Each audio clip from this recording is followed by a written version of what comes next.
Hello everyone, how are you? I hope you all are fine. आज हम लोग national institute of open schooling का secondary course social science book one का module two India natural environment resources and development lesson 11 biodiversity जो कि geography का chapter है। आज हम लोग इसका बचा हुआ पार्ट कवर करने वाले हैं, तो चलिए शुरू करते हैं। Hello dear students, now we are going to cover up next topic which is need of conservation of biodiversity. So let's start. In section 11.1, we have described biodiversity as the total number of genes, species and ecosystems of a region. We have also learned that biodiversity is fundamental to our existence on the earth. We look for food, water, shelter and fiber in nature. All these are interrelated and interdependent. If any one component is disrupted, it would have multiple impacts on other components of biodiversity. If we want to conserve our natural vegetation and wildlife, we need to relook at the way we exploit these. It is time to relook at our lifestyle and bring it in harmony with nature. Vegetation is an integral part of our life. तो जैसा कि हम लोगों ने section 11.1 में describe किया कि जो बायोडाइवर्सिटी है उसमें total number of genes species और जितने भी एक रीजन के इकोसिस्टम है वो सब इंक्लूडेड है। हम लोगों ने जैसा सीखा कि जो बायोडाइवर्सिटी वो एक फंडामेंटल चीज है जो हमारे एग्जिस्टेंस में हेल्प करता है, सपोर्ट करता है अर्थ में। हम लोग फूड, वाटर, शेल्टर, फाइबर जितनी भी चीजें वो सब नेचर से ही प्राप्त करते हैं और ये एक दूसरे से इंटर रिलेटेड मीन्स संबंधित है और एक दूसरे पे निर्भर रहते हैं। अगर इसमें से कोई भी एक कंपोनेंट डिस्ट्रप्ट हो जाता है तो इसके बहुत सारे मल्टीपल इम्पैक्ट्स दूसरे कंपोनेंट्स पे बायोडाइवर्सिटी के पड़ते हैं। अगर हम लोग इस चीज जो हमारे नेचुरल वेजिटेशन है, वाइल्ड लाइफ, उसे हम लोग कंजर्व करना चाहते हैं तो हम लोग को अपने ही ऊपर पहले फिर से ध्यान से देखना होगा कि हम लोग किस प्रकार से इन चीजों का शोषण कर रहे हैं, एक्सप्लॉइट कर रहे हैं इन चीजों को।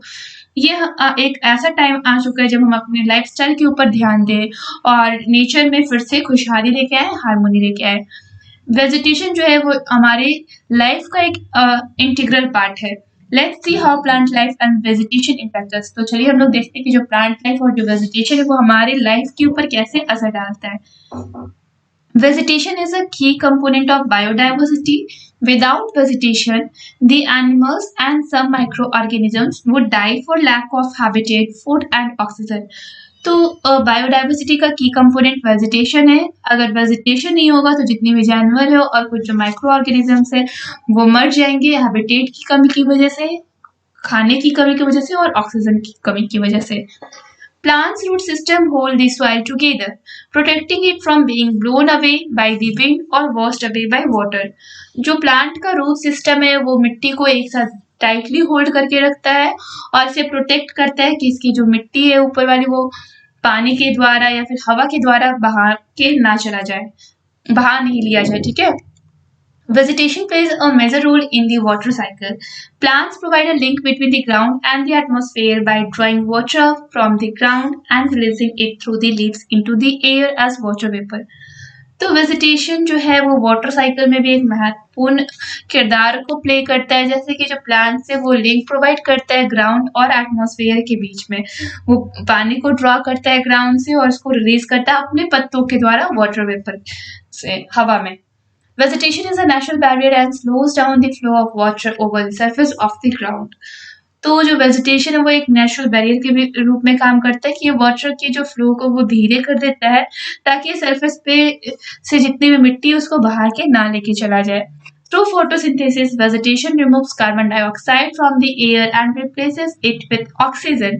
Other pollutants can also be filtered out of the air by vegetation. Photosynthesis के प्रोसेस के द्वारा जो वेजिटेशन है वो हमारे एटमॉस्फेयर से, हमारे हवा से कार्बन डाइऑक्साइड को रिमूव करता है और इसकी जगह पे ऑक्सीजन को भरता है। और भी कई ऐसे पॉल्यूटेंट्स है उसे भी फिल्टर किया जाता है हवा में वेजिटेशन के हेल्प के through. Vegetation acts as a stabilizing influence in the greenhouse effect. Conversely, clearing of vegetation releases high amounts of carbon dioxide, the main greenhouse gas.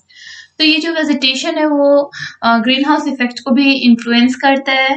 ये वेजिटेशन जो है वो हाई अमाउंट्स में कार्बन डाइऑक्साइड को clear करता है, जो कि एक मेन ग्रीन हाउस गैस है। Wildlife plays an important role in maintaining balanced food. This role helps in maintaining ecological balance resulting in healthy biodiversity. तो जो वाइल्ड लाइफ है वो भी बैलेंस्ड फूड को बैलेंस करने में अपना एक महत्वपूर्ण रोल प्ले करता है। ये जो रोल है वो हमारे इकोलॉजिकल बैलेंस को मेंटेन करने में हेल्प करता है, जिसके परिणाम स्वरूप जो हमारा बायोडाइवर्सिटी है वो स्वस्थ रहता है और हेल्दी रहता है। The invisible microorganisms play an important role of scavengers, improving soil fertility and are of immense medicinal value. तो जो ऐसे माइक्रो ऑर्गेनिज्म जो हम लोग को नेक्ड आई से नहीं दिखते, इनविजिबल है, वो भी as a scavengers important role play कर रहे हैं। वो हमारे सॉइल फर्टिलिटी को इम्प्रूव कर रहे हैं, साथ में इनका खुद का एक अलग से ही औषधीय इनमें गुण अवेलेबल है। You can now feel that conservation of biodiversity is of great significance not only to the world or national heritage but also for the survival of local people in any part of the globe.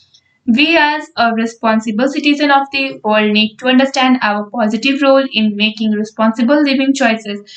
This would be our contribution in conserving biodiversity. तो अब आपने feel कर लिया होगा कि ये जो conservation है बायोडाइवर्सिटी का उसका एक बहुत ही बड़ा महत्व है। ये सिर्फ विश्व में ये इसका इम्पोर्टेंस है, बल्कि इसका राष्ट्रीय स्तर पे भी इस विरासत का बहुत बड़ा महत्व है। और ये लोकल पीपल को किसी भी पार्ट में लोकल पीपल को सर्वाइव करने में हेल्प करते हैं पूरे ग्लोब में, पूरे विश्व में। हम लोग एक रिस्पॉन्सिबल सिटीजन के नाते हम लोग को ये फर्ज हम लोग का है कि हम लोग अपने जो भी लिविंग चॉइसेस है हमारा, कि हम लोग किस प्रकार से रह रहे हैं, हम लोग उसे अपने आप को पॉजिटिव बनाने की, हम लोग को किस प्रकार से अपने नेचर का यूज करना है। और ये होगा तभी जब हम लोग अपना कंट्रीब्यूशन अपनी बायोडाइवर्सिटी को कंजर्व करने में देंगे। Now here is a case study, peoples participation in conserving biodiversity. लोग कैसे बायोडाइवर्सिटी को कंजर्व कर सकते हैं। 25 years old Rajendra Singh left his job and committed himself to rural development. With 4 companions, he boarded a bus and traveled to a desolate village near Alwar. By this time, Alwar had been opened to miners and loggers who decimated its forest and damaged its watershed. Its streams and rivers dried up, then its farms. Dangerous floods now accompanied by the monsoon rains. Overwhelmed by these calamities, villagers abandoned their jars, water bodies as men shifted to the cities for work. Women spirited frail crops from dry grounds and walked several kilometers a day to find water. This was Alwar when Rajendra Singh first arrived in 1985. Before that, he worked with nomadic tribes and tried to understand issues of natural resources management in rural areas.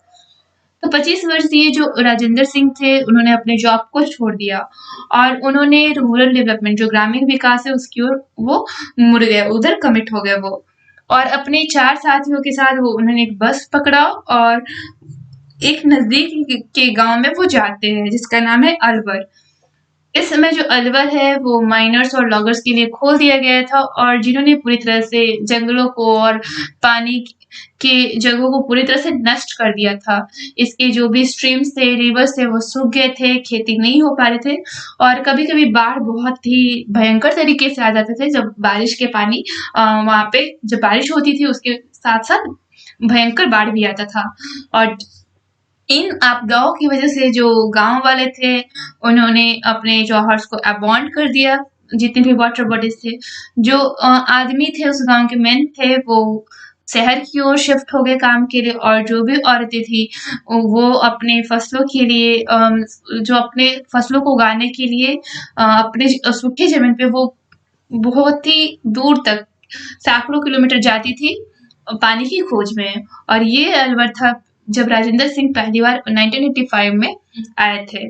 और इनके आने से पहले ये कहाँ पे काम करते थे, वो नोमैडिक ट्राइब्स और के साथ काम करते थे। मीन्स जो ऐसे जनजातियां जो घूमते रहती है एक जगह से दूसरी जगह पे अपने लाइवलीहुड के लिए।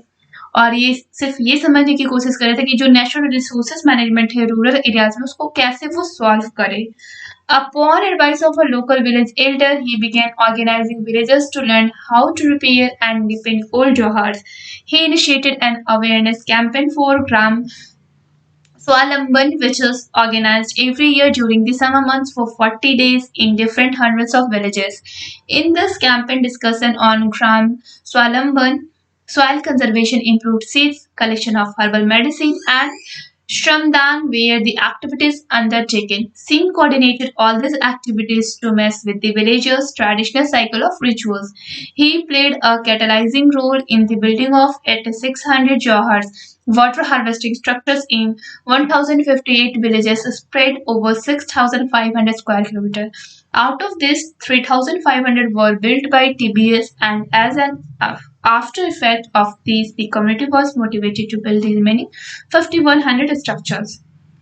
तो जो भी लोकल विलेज के जो भी बड़े लोग थे उनकी सलाह के बाद जो उन्होंने विलेजर्स को ऑर्गेनाइज किया, उसके बाद उन्होंने उन्हें ये सिखाया कि कैसे हम लोग पुराने जॉहर्स को रिपेयर कर सकते हैं और उसे और ज़्यादा गहरा बना सकते हैं। उन्होंने जागरूकता अभियान फैलाना शुरू कर दिया, ग्राम स्वावलंबन में किया ऑर्गेनाइज, और हर साल गर्मियों के महीने में वो अलग-अलग गांव में करीब 40 दिनों तक 100 गांव में उन्होंने इस अभियान को चलाया। इस अभियान के अंतर्गत उन्होंने ग्राम स्वावलंबन के ऊपर डिस्कशन किया, सॉइल कंजर्वेशन किस प्रकार से कर सकते हैं, मिट्टी को किस प्रकार से इम्प्रूव कर सकते हैं, और जो भी हर्बल मेडिसिन है उसको कैसे कलेक्ट करेंगे, और हम लोग श्रमदान करेंगे, मीन्स खुद से ही मेहनत करेंगे। और जो सिंह थे उन्होंने ये जितने भी एक्टिविटीज थे उनको मैस किया, और जितने भी गांव वाले थे उनको पहले ट्रेडिशनली साइकिल जो रिचुअल्स का था उसको उन्होंने करना सिखाया। उन्होंने एक कैटलाइजिंग रोल प्ले किया, इसमें उन्होंने 8600 जौहर्स बनाए, वाटर हार्वेस्टिंग स्ट्रक्चर्स, जो 1058 विलेजेस में जो आसपास के 6500 स्क्वायर किलोमीटर में फैले हुए थे। इनमें से जो 3500 थे वो टीबीएस के द्वारा बनाया गया था, और इसके असर के बाद, इसके इफेक्ट के बाद जो कम्युनिटी है वो मोटिवेट हो गई और उसने 51 स्ट्रक्चर्स खुद से बिल्ड किए। Through his determination, vision, hard work, and dedication, he has transformed the life of people in 1058 villages of Aravalli Hills. He has turned the arid land into cultivable, densely afforested, large tracts, making a wildlife sanctuary by water management made by the dry rivers flow throughout the year. Aquatic life and bird sanctuary have flourished. Animal life has become lively, with desert beaming with life all around. तो उनके पक्के निश्चय की वजह से, उनकी कड़ी मेहनत की वजह से, उनके डेडिकेशन की वजह से उन्होंने 1058 गांव वाले जो कि अरावली हिल्स में रहते थे उनके पूरे जीवन को चेंज करके रख दिया। उन्होंने एरिड लैंड को कल्टिवेबल बनाया, में सूखी जमीन को फिर से खेती योग्य बनाया, फिर से इसको इसमें जंगलों को बढ़ाया, और साथ में जो वाइल्ड लाइफ सेंचुरी है, वाटर मैनेजमेंट है, इन्होंने सबके ऊपर काम किया। जो भी सूखी नदियां थी वो साल दर साल सूखती जा रही थी, उसमें फिर से पानी आ चुकी थी, और जो एक्वेटिक लाइफ और जो बर्ड सेंचुरी था वो फिर से फ्लरिश हुआ। जितने भी एनिमल लाइफ थे वो अब फिर से जीने योग्य हुए, और जो भी डिजर्ट बीम था वो पूरी तरह से खिल चुका था, पूरे उनके लाइफ में फिर से रोशनी आ गई। Now, based on your understanding, try to solve in-text questions 11.3.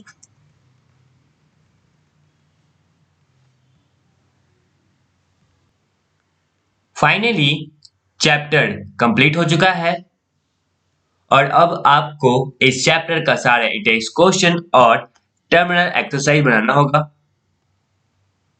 यह है terminal exercise,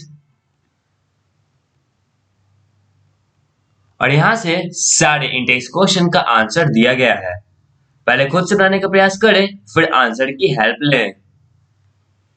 That's all for today. Thank you everyone.